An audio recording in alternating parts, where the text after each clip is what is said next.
Today we will be discussing artificial intelligence and the threat it presents to technological surveillance. We plan on discussing how artificial intelligence has infiltrated different social media such as Twitter and Instagram, and how that data is being collected to constantly survey users, as well as the murmurs of fear ensuing amongst the American population.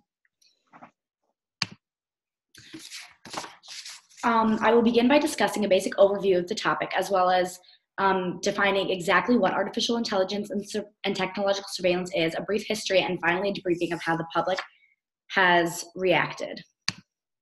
So first of all, social media platforms such as Twitter and Instagram have in recent years made the topic of surveillance a very prominent topic discussed by American youth, making jokes about FBI agents watching them from their phone cameras.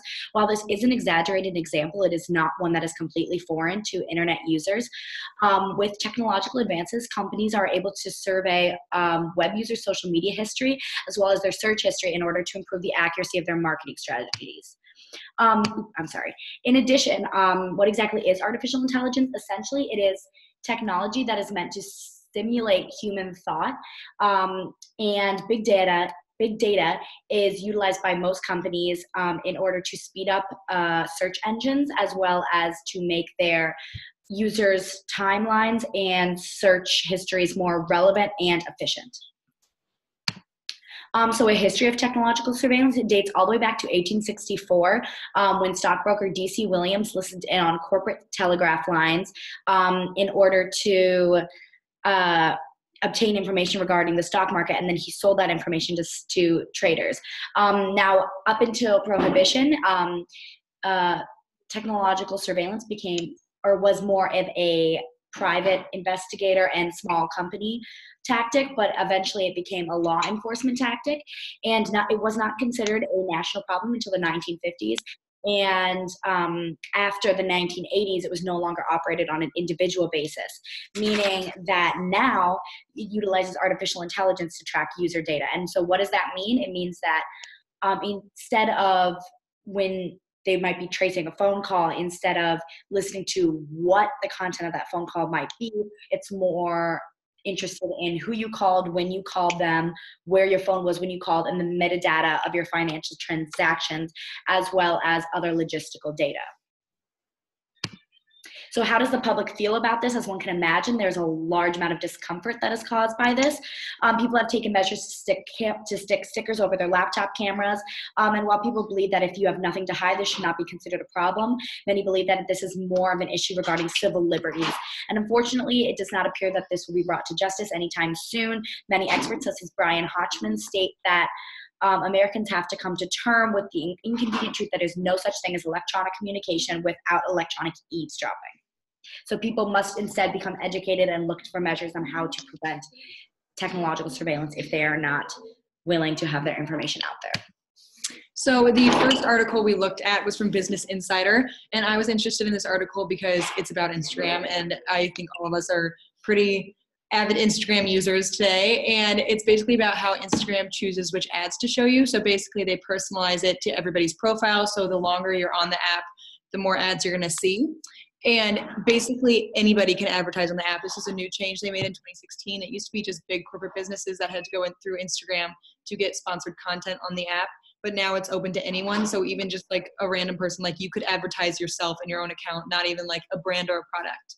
And an important thing to note is that Facebook owns Instagram, and Facebook is primarily an advertising company. So Facebook shares with Instagram all of the data it collects.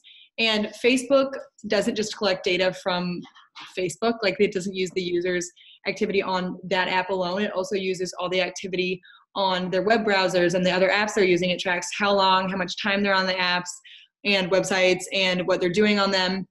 And then all this data is shared with Instagram. And Instagram likes to say that they really care about this and that they don't want to like make people uncomfortable with ads, and they're very happy with the results so far. But I kind of find this hard to believe because many people complain about the ads on Instagram and how frequently they see them. However, if you do see sponsored content on Instagram that you don't like, you supposedly can click on the right corner on these three buttons and say that, hey, this is inappropriate, I don't want to see this. But then they're just going to replace it with a new ad. So I don't really know how much better that is. But another way that Instagram advertises that isn't even through the app itself is by using social media influencers. So brands and companies will reach out to people on Instagram who have like thousands and millions of subscribers and will pay them to post things with their product or brand in it. So a big example of this is Kylie Jenner. She can get paid up to $1 million for just a single post on Instagram with some sponsored content in it. And that's not through the app at all. That is just like through negotiating outside of the app with brands and influencers. And I can only see this increasing because I feel like that is a really good way to target audiences, especially young people who look up to these people that they're seeing and they see them advertising these specific products. And obviously if these people that they love these products, then they're going to go and buy the product themselves. So in the future, I can just see this escalating more and more.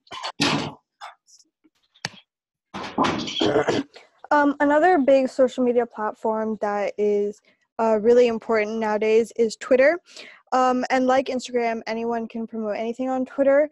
It just depends on if you have the money to pay for the space. So the 3 kinds of advertisements that are used on Twitter are promoted trends, promoted accounts, and promoted tweets. So promoted trends are when companies, brands, or any other big major corporation pays Twitter to appear on Twitter's trending box. As you can see in this photograph, you can put your company on a list that people see and people understand that this is something that a lot of people are talking about, so maybe like I should know about it too. And this is like a really good way to get messages out there from companies to spread awareness, to launch new marketing strategies. And then promoted accounts are when these companies or these brands promote their entire account, so to expand their audiences, to try to gain new customers, stuff like that. And then promoted tweets are arguably the most powerful because there's just one tweet, and individuals, companies, or brands can promote them targeted towards certain audiences that they believe are potential new customers. So every user is analyzed to determine which brands or products they are most likely to purchase.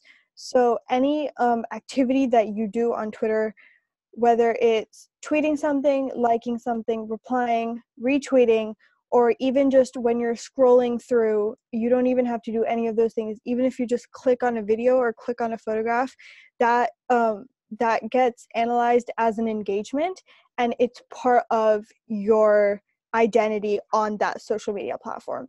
And all of these things are analyzed to determine what kinds of things you're most likely to involve yourself in, most likely to purchase, and these then reflect what you see on your timeline. And because social media accounts are all linked together, so like we mentioned earlier, it's not just Twitter, it's Twitter, Instagram, Facebook, everything that you use is all connected. So all this data is being harnessed and used to contribute to the ads that you see. And then I'll be talking about how surveillance has made ads personalized today, which is a great asset for marketers and advertisers. The other day I was searching the Bahamas and it was a frequent thing in my search engine, and that day all my ads were related to that, and resorts I should stay at, things I should buy while I'm there, places I should visit, all things related to stuff I should buy. And this is what advertisers use to catch our attention. And people don't really like these changes nowadays because we're losing so much privacy. Anything I search, now anyone can see it and use it against me or use it to personalize my ads, which not everyone likes. And at the rate these advertisements are going, we no longer have a choice because technology is the way of the future. And the more these advancements come, the less privacy we're going to have. And there are now jobs now to track this actual surveillance and the data collected and use it for advertisements benefits. And this is the way of the future. Then on the next slide, I'm going to be talking about another theme in my article, which is how scary that the creation is becoming way more intelligent than the creator nowadays. An example I used is how medical creations are starting to replace the jobs surgeons and radiologists perform. We have developed these devices to assist in surgery, but now we don't even need a surgery to perform them. The device can do them themselves. And this is really starting to take over the job. So slowly but surely, like, robots are starting to take over, and the people in the medical field is trying to lose their jobs. And then another example I liked in my article was his analogies and how he used the plane is used to resemble a bird, but the plane is faster and better than a bird because we can carry objects and travel further, and carry people and travel further, which is better than like what a bird can do. And then his other example is submarine is used to resemble fish, but it's the same thing, like they can travel faster, hold things. And then this is just how inventions are created to resemble parts of human life. That's essentially what artificial intelligence is. And yeah. So finally, before we go to our works cited, all in all, artificial intelligence has made our everyday lives much easier, but at what cost? We may not realize it, but in order for many of our favorite apps to function, we have to sign over a lot of our privacy and a lot of our personal information. And while people may be okay with that when it is another human being looking at our information, a lot of people don't realize that it is essentially a robotic technology, and that technology does not have any of the human emotions, such as morality, which often are used when it comes to dealing with issues regarding technological surveillance. So artificial intelligence may be able to mimic human brains in terms of deductive reasoning, but it will never have that sense of morality. Thus, while it may be reasonable to utilize this technology while dealing with FBI level cases within the government, the fact that virtually every citizen could be subject to technological surveillance at any time is shocking and, quite frankly, a violation of our civil liberties. Thank you.